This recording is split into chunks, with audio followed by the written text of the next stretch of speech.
Hello, and welcome back to the Edgelands. Let's continue our saved game. Guess what? We're in the house again, everybody, and the game didn't save. And there's no save files from as far as I can tell. I mean, it seems to me if you're gonna have a no save function or if you're gonna have checkpoints, you should at least warn the player, like, when they quit the game, that their progress is not gonna be saved. But maybe that's just me. Yeah. Obviously, I'm not too happy, but I will be back when we get back to where we were. Okay, we are back. Sorry if the music is slightly loud. It did just get a little bit noisy, and hopefully it's fine. Let's go to the forest. Let's freaking follow the cat, finally. Follow the trail. The kitty cat went in here, and I want to see where he's going. Oh god, it keeps flashing in my desktop. The woods. Okay, that's an interesting looking owl. This looks rather creepy. We're gonna turn the sound down a little bit. The game, by the way, does not have any volume controls at all. It basically just has options for windowed mode, which is good, I guess, but you know, it would be nice considering that the sounds are kind of loud. Hello, Mr. Owl. Also, I'm just not happy about the save function not existing. Look. What are these? What the hell? You stand amid a crumbled remnants of ruinous structures. The damp ground is littered with crumbling brickwork and debris.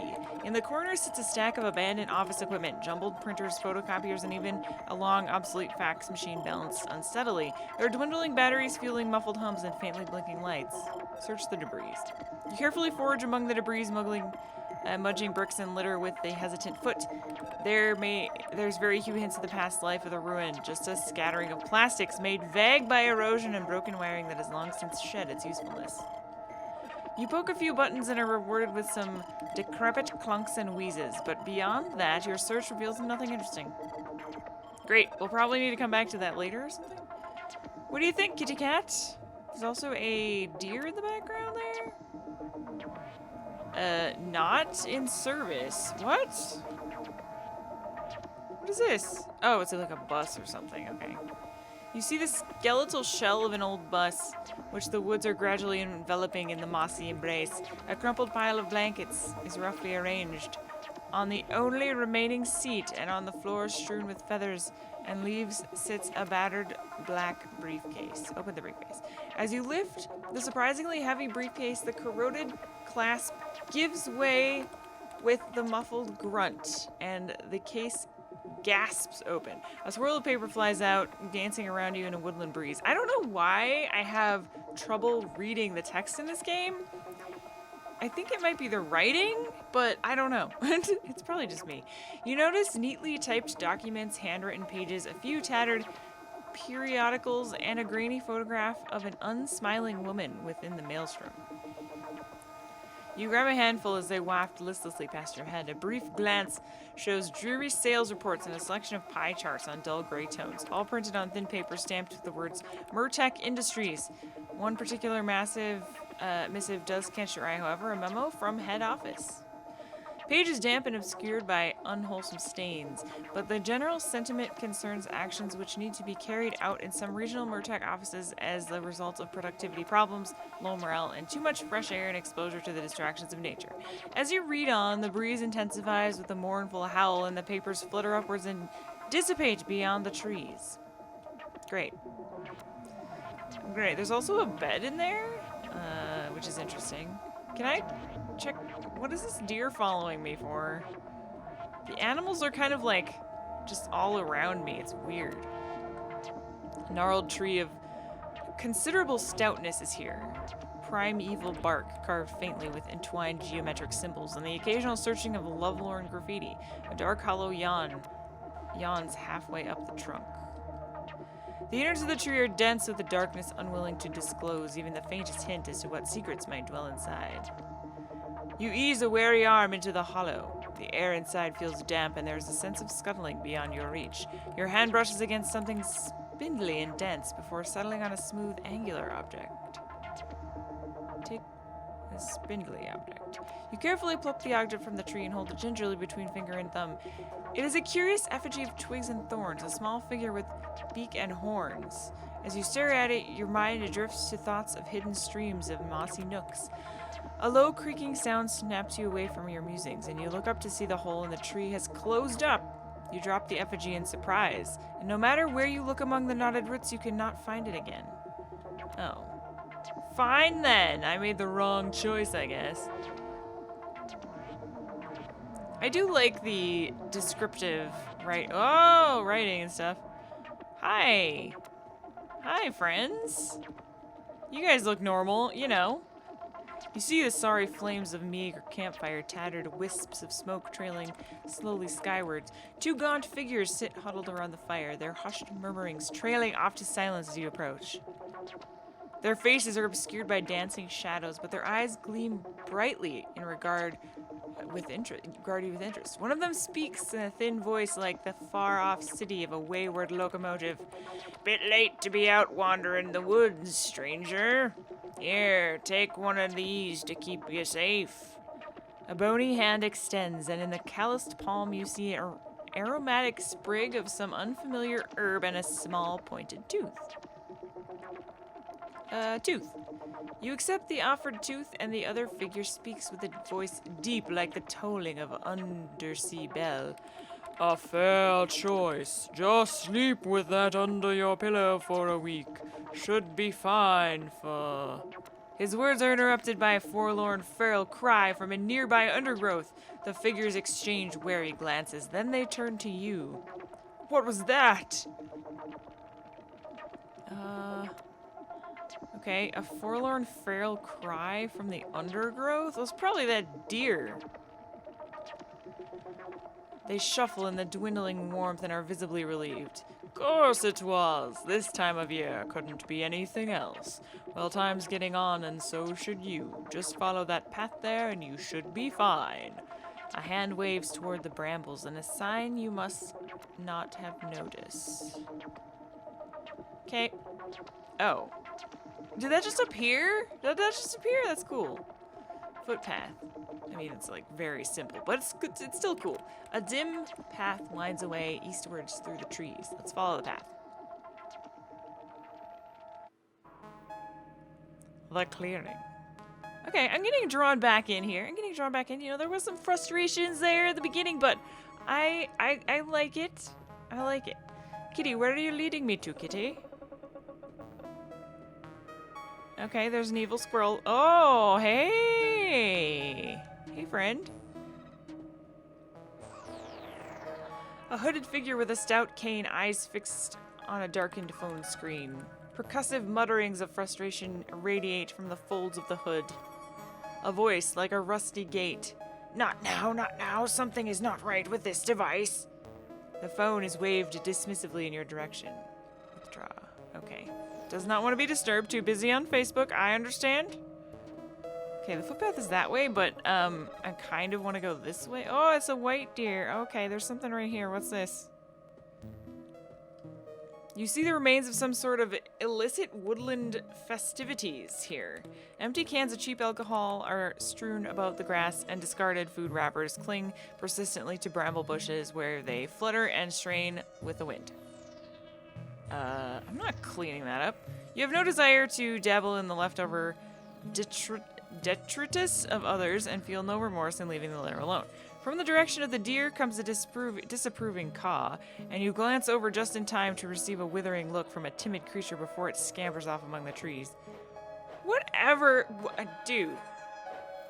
Look, I'm not some druid. The game told me I'm not some druid earlier when I tried to squeeze through the cat door. So I'm not about to be cleaning up the forest here, man. I just want to see where my cat is leading me. I got better things to do. Plus, there's not even a garbage can around here. I'd have to put it in my pocket, or I'd have to just, like, haul it way back to my house. Okay.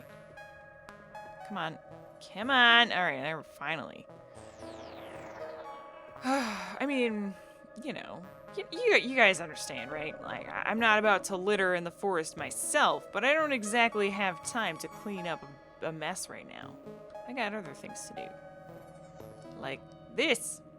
The brambles have subsided somewhat, but there's still no clear way through. Okay. Is this the way up here? Hello, squirrel. There's a weird tree. Great.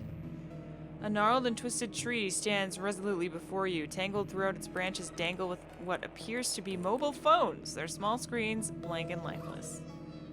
Approach the tree. You approach the tree, entranced by the spectacle of the screen-laden branches. The wind seems to whisper soothing secrets. The woods murmur gentle, woodless poems of dark hope. Put my phone on the tree. The urge to make an offering to the tree grips you, and you place your phone thoughtfully against the trunk. The tree shudders briefly, and a sense of dissipating tension percolates through the woods. Percolate! I like that word. Oh. Okay. I made a Christmas tree.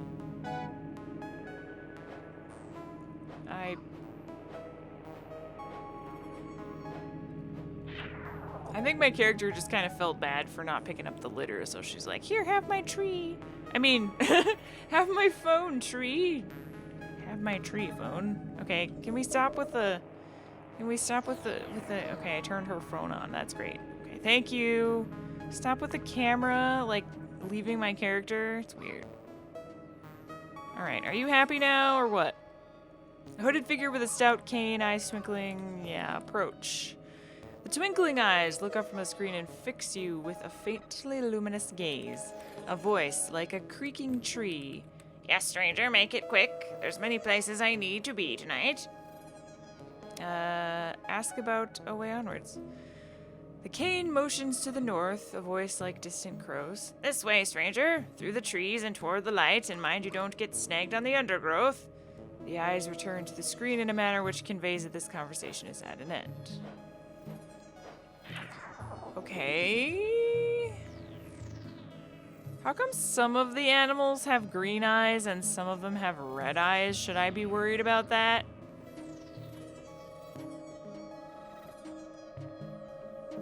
Alright. Hello, birdie thing.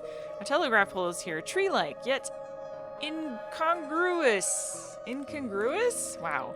The only guest at the party not in a fancy dress. A loose wire thrashes and hisses in the wind, and its keen electrical thrum emanates from the uncertain source. Listen closer. As you focus on the sound, unfamiliar yet reassuring hormones reveal themselves within the cracking textures. That does not sound reassuring to me. Okay, I guess I did it.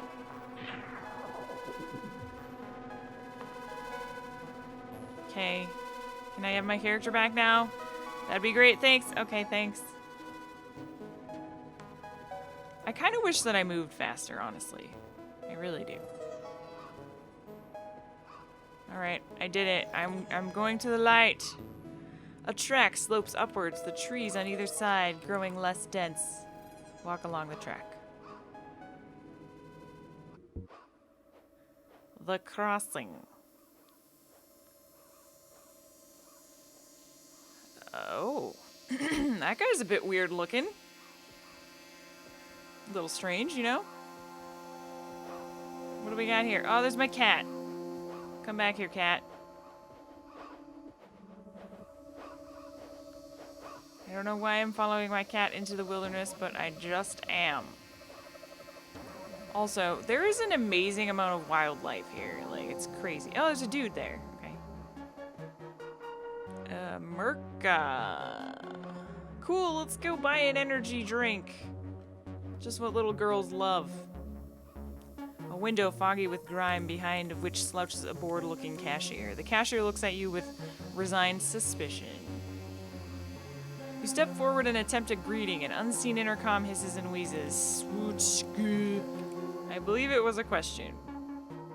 Ask him about the cat. The disembodied rasp of the intercom. A dismissive gesture towards the east, a very clear sense that you are wasting his time. Fine, whatever.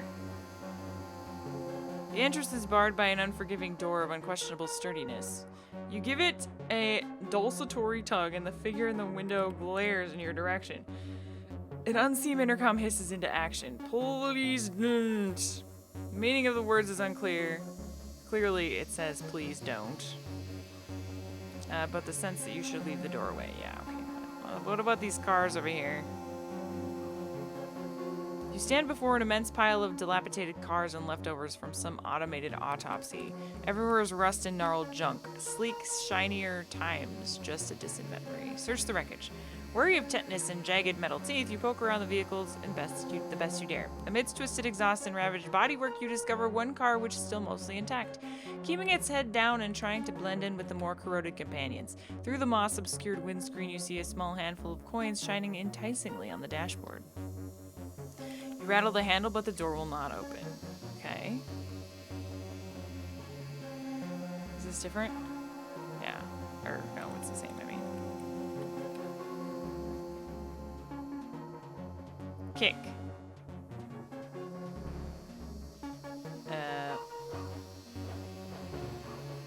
What? Eh? Oh god, is this some kind of puzzle?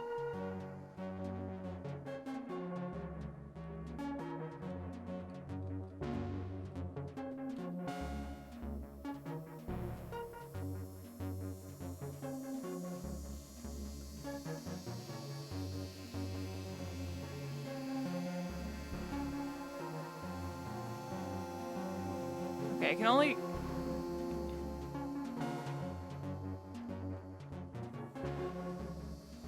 Okay, maybe we'll find the answer to that, unless that answer is right there. But that song that it's playing is really freaking complicated. I hope that's not what I have to mimic, because that's a lot of notes. Alright, is this like a rope or something right here that I can take? Is this anything? No?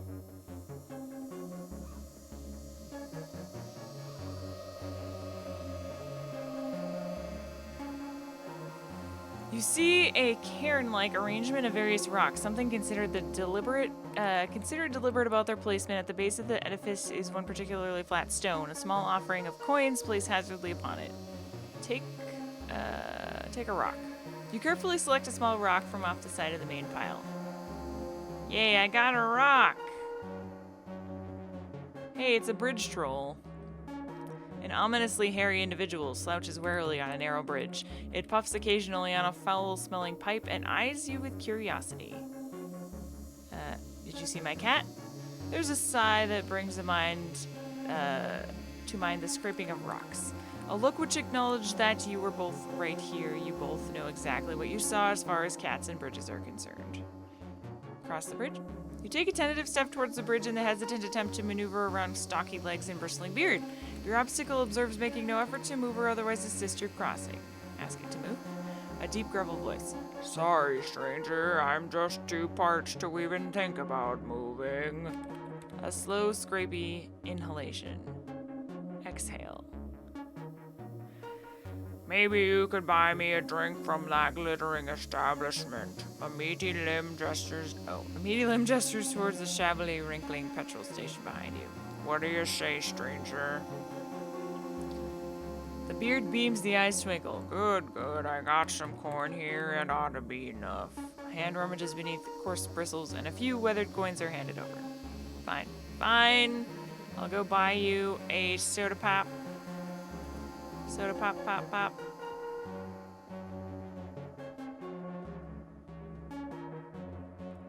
Hello, sir. Buy a drink. His eyes brighten, though it is hard to tell as the window makes it feel like you are looking at him through shallow water. He shambles away, returning a few minutes later with a bottle in each hand. It's very pink, the other is dull green. Green! He nods approvingly, and the hatch below the window shunts open. You place the coins inside. The bottle appears, and you pick it up. As you do, you glance at the label. There is a glossy picture of a beaming family sitting on an opulent table. There's no food, just a goblet of green liquid in front of each of them. Merca meal drink, all the goodness of a home-cooked meal with none of the bothersome food. Made from genuine food industry byproducts, just like significant parental unit used to make. Okay. Significant parental unit used to make green liquid. This This is a very strange world that we're living in right now. Okay, why is the camera zooming in like that? Alright, I got you your stupid drink. Here you go. Rough hands eagerly receive your liquid offering. The lid is removed, the contents curiously sniffed, it recoils slightly and glances distrustfully at you. The smallest of sips is taken and immediately spat out. There is much sputtering and gnashing. The bottle is hurled over the bridge. Angry eyes turn on you. No, no, no, I cannot drink that. Bring me a real drink. Coins are thrown in your direction. Fine, you want the pink one? Like, how was I supposed to? You should freaking specify this when you send someone to buy you food or beverages. You should tell them what you do and do not want. Hi again. Just give me the freaking... Give me the... Oh, no. Clear, I guess? Now they're different? Glistening snow-capped mountain, aqua marca pura, ultra refined in our labs, the purest beverage you will ever drink. Fine. That sounds like well, he can't possibly hate that, right? It's like purified water. It's gonna be great. Watch. It's gonna be fantastic. Hello, friend. Take this drink. Taking an open sniff and attempting to drink liquid is slowly poured all over the side of the bridge. Oh my god, are you serious? What? Do I have to grab this money?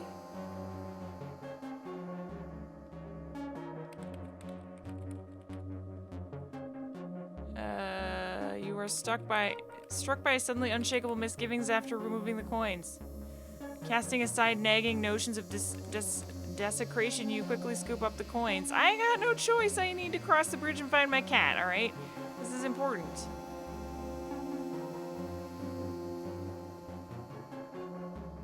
So, apparently you have two choices to get the right drink. And then you have to buy it yourself. I need to buy another drink again, please. Make it easy for me this time. The cashier jerks an unseen mechanism and gestures towards the door from which a loud click is audible. Oh, I can go inside now, okay. Go inside. Hello? Why didn't you just let me inside in the beginning? Despite the fact that there is no longer a grimy window between you, the cashier's face still remains an element of fuzzy diffraction. He appears to be entirely focused on some sort of arcane crossword puzzle and barely notices your presence. Okay. The refrigerator cabinet hums beguilingly. Through frost-dabbled glass, you can see a multitude of multicolored beverages. The selection is overwhelming, but you are instinctively able to tune on the more garishly luminous options, eyes scanning for something simple and mundane. Simply water. You pick up the clear bottle. Isn't that what I had last time? Is that what I had last time? Here, take it, dude. I hope this simply water is different than the clear liquid that he hated. Yeah, just let me go. The cashier waves. Thank you again. Thank you, come again, ha. Ha. Ha, I like it. Alright, can you walk a little faster, lady? Weird hooded lady who is not a druid of any kind.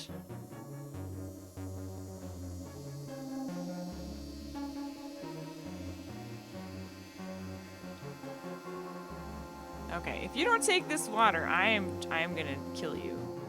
Dubious sniff, much consideration, a sip, then another. At last, the triumphant guzzling. It wipes its beard with the back of a hand and turns its face to you. Thanks kindly, stranger. Reckon it's time we both was on our way. Good, great, bye. You just went into nothingness. Go east. The Scrubland. Great, that sounds nice. Oh. Okay. Well, I found my cat. Okay, bye. All manner of graffiti and etchings adorn this section of the weather-beaten wall. Obtuse shapes and images scatter among fading slogans and archaic tags. Daubs and scrawls conveying a gamut of sentiments, from wistful nostalgia for simpler times to expressions of cultural alienation and social unrest. Great. Great. This is fabulous. I'm glad we made it a little bit farther in the game. I'm going to end this episode here. I don't know if I'm going to play any more of this game. Let me know what you think. The response last time was... What is it with kicking everything? There's got to be some puzzle with that is like musical or something. But anyways, yeah, the response to the first episode was good-ish. So I wanted to do one more episode, but I think I'm going to move on probably next time and find a new indie game to try out. I really only want to dedicate 1 or 2 videos to each game, unless they're like absolutely phenomenal and I want to, keep playing them. But this one, hit or miss. Like, I like a lot of things about it. I really enjoy the atmosphere, and the sounds are pretty nice, except the music is kind of annoying sometimes and a little bit loud. The puzzles, to me, don't seem really like puzzles. They feel more like you just kind of have to wander upon the solution and then you can advance. So, I don't know. That's kind of my take on it so far. I don't know if I recommend it or not. I guess if you like what you've seen so far, I don't think it's really my cup of tea though, unfortunately. For what it is, it's pretty cool. It's got a good atmosphere. And since I'm not finishing it, I can't give it really, an honest rating that would be accurate. But if you finish the game, let me know what you think in the comments below, or what you think of what you've seen so far in this game. If you want to request a game for me to showcase, an indie game, please request it below or go to my Tumblr page and suggest it there. Link is down below in the description. Thank you everyone for watching once again. I should be back with a new game next time, and I'll see you then. Thanks for watching this video. I'm always looking for new indie games to check out and review and give the spotlight to. They all deserve a little bit of attention. Well, most of them anyway. If you know of one that you would like to suggest, please go along to my Tumblr page and click request a game here. You can also request mods for me to review, or you can submit a question for a future Q&A video. Thank you very much, and I will see you in the next one.